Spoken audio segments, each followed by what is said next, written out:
علاش حاليا في هاد الفيضانات اللي كاينه في اسبانيا والبرتغال والمغرب الناس مخليه اسبانيا والبرتغال ومركزه غير مع المغرب، وكتقول باللي السبب في هاد الفيضانات هو ضعف البنيه التحتيه. هاد القضيه ماشي اوازاغ وعندها تفسير، وفي علم النفس كتسمى بالتحيز المبني على الصوره النمطيه. بمعنى العقل البشري كيبغي يختصر الطريق، في بلاصه ما يحلل المعطيات ويفهم السياق كيمشي نيشان يشوف من اشمن فئه هاد البلد ومن اشمن عالم هو، واش من دول العالم الاول ولا الثاني ولا الثالث. جونغ الفيضانات في اسبانيا والبرتغال الفيرست امبريشن اللي غتكون عندنا من جهتهم هي فوالا اسبانيا البرتغال في اوروبا دول متقدمه، يعني اكيد فيضانات كارثه طبيعيه استثنائيه وصافي، حتى شي واحد ما غيدوي على البنيه التحتيه. اما بالنسبه للمغرب فالعكس، بنادم كيسمع المغرب فين جا هاد المغرب؟ في افريقيا، دوله من دول العالم الثالث، صافي اكيد السبب في هاد الفيضانات هو البنيه التحتيه، ما كاينش شي سبب اخر، ما يمكنش يكون شي سبب اخر.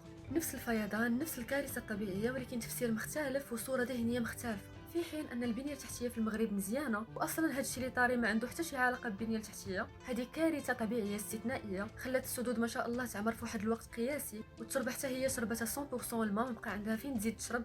وشرحت لكم هادشي اكثر في البارتي الاولى، وان شاء الله هاد الظرفيه غتفوت على خير. ما شاء الله السلطات كلشي داير خدمته، الشعب المغربي بلا ما نحتاج ندوي عليه ديما متضامن ومتعاون مع بعضياته. كيف ما تجاوزنا الزلزال ديال 2021 ايد في ايد، حتى دابا غادي نتجاوزوا هاد الكارثه ايد في ايد بلا حتى شي خسائر بشريه ان شاء الله.